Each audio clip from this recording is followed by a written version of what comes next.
Good morning student. Class 10th की 8th poem कर रहे हैं बेटा हम कन्यादान, जिनके लेखक हैं ऋतुराज। फर्स्ट और सेकंड पैराग्राफ की हम व्याख्या कर चुके हैं। आज हम इनके क्वेश्चन आंसर करते हैं। आपके विचार से माँ ने ऐसा क्यों कहा कि लड़की होना पर लड़की जैसी दिखाई मत देना, कि माँ के इन शब्दों से लाक्षणिकता के कुछ भाव गुण विद्यमान होते हैं कि उसमें नारी की कोमलता, उसकी सुंदरता, उसकी शालीनता, माधुर्यता, ममता आदि सभी प्रकार के जो गुण होते हैं उसमें अधिक होते हैं। ये गुण ही परिवार को बनाने के लिए आवश्यक होते हैं। यदि नारी के अंदर कोमलता है, सुंदरता है, माधुर्यता है, ममता है, ये सारे के सारे गुण यदि एक नारी के अंदर हैं तो ये गुण परिवार को बनाने के लिए क्या होते हैं? आवश्यक होते हैं, अपनी तरफ आकर्षित करने वाले होते हैं, जोड़ने वाले होते हैं। माँ ने कहा कि उसकी लड़की होना आवश्यक है। उसने सामाजिक स्थितियों का सामना करने का साहस होना चाहिए। उसने कहा कि लेकिन लड़की तो होना, लेकिन ऐसा मत करना कि समाज के लोग उसका फ़ायदा उठा सकें, उसका शोषण कर सकें। तो वह कहता है कि समाज की हर प्रकार की जो परिस्थितियाँ होती हैं, चाहे उसके जीवन में फिर वह दुख आए सुख आए, परिवर्तन तो ऐसे ही जीवन के अंदर आते जाते रहते हैं। वह कहते हैं कि उनका सामना करना हुआ भी उसे आना चाहिए। उसमें सहजता, सजगता और सचेतता के गुण होने बहुत ही आवश्यक होते हैं। उसे दब्बू और डरपोक नहीं होना चाहिए। दब कर उसे रहना नहीं चाहिए किसी समाज के लोगों से या अपने ससुराल वालों से। इसलिए उसने कहा कि बेटा लड़की तो होना, पर लड़की जैसी आप दिखाई मत देना। आग रोटियां सेकने के लिए ही, जलने के लिए नहीं। इन पंक्तियों में समाज में स्त्री की किस स्थिति की ओर संकेत किया गया है कि कवि ने इस समाज में एक विवाहित स्त्री की बहू के रूप में स्थिति की ओर संकेत किया गया है कि भारतीय समाज में बहुत सारे जो लोग होते हैं वे क्या करते हैं? दहेज के लिए बहुओं को दुखी करते हैं, प्रताड़ित करते हैं, उस पर तरह तरह के अत्याचार करते हैं। इसलिए फिर वे बहुएं क्या करती हैं? इसी आग में, जो आग रोटियां सेकने के लिए तो वह उसी बहुत तेजी सी आग में दहेज के नाम पर उसे जला दिया जाता है।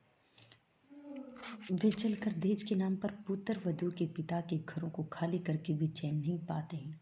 और घर वाले क्या करते हैं? अपनी लड़की को सुखी रखने के लिए बार बार उसके दहेज की जब वे ससुराल वाले मांग करते हैं तो वे उसे देते रहते हैं, लेकिन उनके घर को खाली करके भी उन्हें चैन नहीं आता है। वे खुले मुँह धन दौलत धन न मिलने मांगते हैं, और धन न मिलने पर क्या करते हैं? उस बहू पर बहुत सारे अत्याचार करते हैं, मारते पीटते हैं, लोग की दंपत्ति होती है। इसलिए वह लड़के क्या करते हैं? बहुत बार दुखी होकर के ऐसे लोभी घर वालों के कारण वह दुखी होकर के वह उसी आग में जलकर राख हो जाती है। माँ ने बेटी को सचेत करना क्यों जरूरी समझा था? माँ ने अपनी बेटी को सचेत करना जरूरी इसलिए समझा था क्योंकि बहुओं की तरह किसी से अपना जीवन न रखो दे। अन्य बहुओं की तरह किसी की आग में, जैसे वह हर प्रकार के, जैसे कई बहुएं, वह कहते कि और अन्य व्यक्तियों की तरह, स्त्रियों की तरह तुम्हें अपना जीवन नहीं खोना है कि दहेज के कारण तुम्हें प्रताड़ित किया जा रहा है और उसके कारण तुम अपने जीवन को आग में दे। ऐसा तुम्हें नहीं करना है, कमज़ोर नहीं पड़ना है तुम्हें। उसे कष्ट देने की कोशिश के सामने उठकर खड़ा हो जाना है। यदि कोई भी व्यक्ति तुम्हें किसी प्रकार की पीड़ा अत्याचार करता है तुम पर, तो तुम्हें उसके सामने क्या करना है? खड़ा हो जाना है। कोमलता नारी का शाश्वत गुण है, पर आज की परिस्थितियों को में उसे कठोरता का पाठ अवश्य पढ़ लेना चाहिए। वह कहते कि वैसे तो कोमलता का गुण किसके? नारी बहुत ही कोमल गुण वाली होती है, लेकिन आज की जो परिस्थितियाँ उससे इतनी ही, उसे उसका पाठ अवश्य पढ़ना चाहिए ताकि किसी प्रकार की कठिनाई आने की स्थिति में उसका सामना कर सके। इसलिए समाज में होने वाली हर प्रकार की बुराइयों का उस स्त्री को सामना करना आना चाहिए। लेकिन वह सोचते कि मेरी बेटी तो एक बहुत ही भोली भाली व सरल स्वभाव की है। पाठिका थी वह धुंधले प्रकाश की, कुछ दुखों और कुछ लयबद्ध पंक्तियों की। इन पंक्तियों को पढ़कर लड़की को की जो छवि आपके सामने उभर कर आ रही है उसे शब्दबद्ध कीजिए। कि अपने माता पिता के संस्कारों में बड़ी बंदी भोली भाली लड़की उसी रास्ते पर चलना चाहती है जो उसे बचपन में युवावस्था तक दिखाया गया था। वह कहते कि माता पिता के संस्कारों पर पड़ी बड़ी कि माता पिता ने उसे जो बताया वह उसी रास्ते पर चलना समझती है। आज से जन्म से लेकर के युवावस्था तक यानी कि उसकी शादी की अवस्था तक वह उसी रास्ते पर चलती आई है। उसे सामाजिकता के बारे में किसी प्रकार का कोई भी ज्ञान नहीं है। उसे माता पिता की छत्र छाया में रहते हुए जीवन के दुखों का सामना नहीं किया कि जब तक वह अपने मायके थी, अपने माता पिता के पास घर थी, तब तक उसने किसी प्रकार के दुखों का कोई भी सामना नहीं किया है। वह नहीं जानती कि आज का समाज कितना बदल गया है, कि सामाजिकता के बारे में उसे किसी प्रकार का कोई भी ज्ञान नहीं है। उसे दूसरों के द्वारा दी गई पीड़ाओं का कोई एहसास है तो अज्ञान और अपनी छोटी के धुंधले के जीवन में कुछ तो कुछ लयबद्ध पंक्तियों वाली तथा कुछ पाठिका की वह चुपचाप पढ़ती रही है।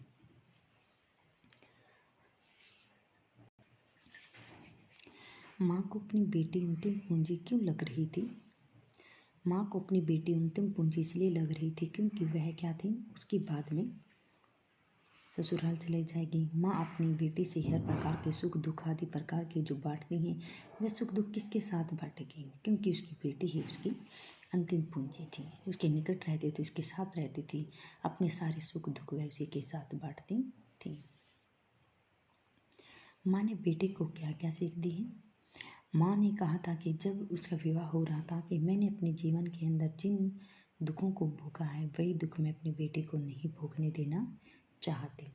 इसलिए माँ अपनी बेटी को समझाती हुए कहती है कि वह केवल सुंदरता पर नहीं रीझना, उन्हें सीख देती, बेटा कभी भी आप अपने पानी में अपनी परछाई को देखकर अपनी सुंदरता पर आकर्षित मत हो जाना। वातावरण के प्रति हमेशा सजग और सचेत रह जाना। पानी में झांककर उसे अपनी परछाई दिखाई देती है, उसकी गहराई को भी भली भांति जान लेना चाहिए कि उसने पानी के अंदर जो अपनी परछाई देखी उसकी गहराई को उसको जानना चाहिए, भली बात उसे समझना चाहिए। क्योंकि वही परछाई कभी वार यानी कि क्या होते जानलेवा सिद्ध हो सकती है, न हो जाए। वह आग को तफन के ध्यान रखे जो रोटी पकाने के लिए होती है, जलने के लिए नहीं। कहा कि आग और जो पानी होती है ये जीवन दान देने वाले होते हैं और जीवन दान लेने वाले भी हो सकते हैं। क्योंकि कई बार ऐसे अत्याचार होते, ऐसी मुसीबतें, ऐसी परिस्थितियाँ सामने आ जाती हैं कि उस समय या तो हमें पानी में डूबकर या आग में जलकर मर जाते हैं। तो वह कहते हैं कि ये दोनों चीज़ें क्या होती हैं, व्यक्ति को जीवन जान देने वाली भी होती हैं, लेने वाली भी होती हैं। जो कहता है कि बेटा अगर रोटियां सेकने के लिए होती हैं, जलने के लिए नहीं होती, उसमें आप जलकर मत मर जाना। उसे लड़की लगना चाहिए पर लड़की जैसा कमज़ोर दिखाई नहीं देना चाहिए। दुनिया की उसे पूरी समझ होनी चाहिए। मैं कहती कि समाज, आप वैसे तो लड़की हो लेकिन समाज के अंदर किस प्रकार के परिवर्तन होते हैं, कौन व्यक्ति आपका भला चाहता है, बुरा चाहता है, कि हर परिस्थितियों के अनुसार, उनकी हर बातों के अनुसार आपको ये समझ जाना चाहिए। यदि कोई आप पर अत्याचार करता है तो आपने उस अत्याचार को सहन नहीं करना है, आपने उन अत्याचारों का भी सामना उनके सामने करना है। इसलिए माँ उस अपनी बेटी को कन्यादान के समय हर प्रकार की सीख दे रही है कि बेटा लड़की तो होना फिर, लेकिन समाज के लोगों को आप लड़के जैसे दिखाई मत देना। अभ्यास के थे, अब कुछ क्वेश्चन आंसर हम छोटे अब वो करते हैं। कन्यादान कविता किसकी रचना है? बताओ किसकी रचना मानी गई थी? ऋतुराज की। माँ बेटी को कौन सा पाठ पढ़ाना चाहती है? माँ ने अपनी बेटी को कौन सा पाठ पढ़ाया था? उसके जीवन के यथार्थ का। ससुराल में रहने का तो नहीं पढ़ा, नहीं धर्म का, नहीं खाना, क्या बताया? जीवन के यथार्थ का। एक माँ की अंतिम पूंजी क्या थी? कौन थी? पुत्र भी नहीं था, पति नहीं था, माता पिता नहीं थे, कौन थी? पुत्री थी। क्योंकि उसी के साथ वह अपने हर प्रकार के सुख दुख बांटती थी। बेटी स्वभाव से कैसी थी? भोली भाली थी, चालाक नहीं थी, वह किसकी ऊंच नीच को समझ नहीं पाती थी, वह दुनियादारी की, उसे समाज के बारे में किसी प्रकार का कोई भी ज्ञान नहीं था।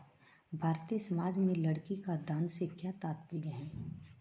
लड़की का जन्म, पालन पोषण, विवाह क्या था? भारतीय समाज में लड़की का कन्यादान से तात्पर्य लड़की के विवाह से है। पाठिका किसे कहा गया है? एक लड़की को कहा गया था। लड़की को क्या करना नहीं आता है? उसे सुखों का आभास तो होता है, लेकिन दुखों को उसे नहीं बांचना आता, दुखों को उसे नहीं समझना आता है। जीवन के प्रतीक क्या होते हैं? कि जीवन देने वाले क्या होते हैं? लड़की आग लड़की नहीं होती, दूध पानी लड़की और पानी, आग और पानी, ये जो दोनों क्या करते हैं? जीवन दान देने वाले भी होते हैं और जीवन दान लेने वाले भी होते हैं। वस्त्र और आभूषण नारी जीवन में क्या है? एक शाब्दिक भ्रमों की तरह, जो एक वस्त्र और आभूषण तो स्त्री को हमेशा क्या करते हैं? धोखे में बांध कर रखते हैं। लड़की की माँ लड़की से क्या उम्मीद रखती थी? क्या उम्मीद रखती थी? घर गृहस्थी का काम करेगी, शोषण का शिकार नहीं होगी, अपनी स्वतंत्रता बनाए रखेगी। दोनों प्रकार की रखती थी कि उसने जब उसकी माँ ने कहा था बेटा लड़की तो होना, पर लड़की जैसी आप दिखाई कभी भी मत देना, तो माँ ने दोनों उम्मीदें रखी थी। तो इसका तीनों आएगा। क्या ऑप्शन आएगा इसका? तीनों, कि शोषण का शिकार भी नहीं होना चाहिए, स्वतंत्रता भी उसे अपनी बनाए रखनी, घर गृहस्थी का भी उसे कार्य करना चाहिए। ठीक है, आज के लिए यही। आपके लिए ये क्वेश्चन आंसर छोटे अभ्यास की और व्याख्याएं कंप्लीट कर लेना। ये राइट प्लस लर्न।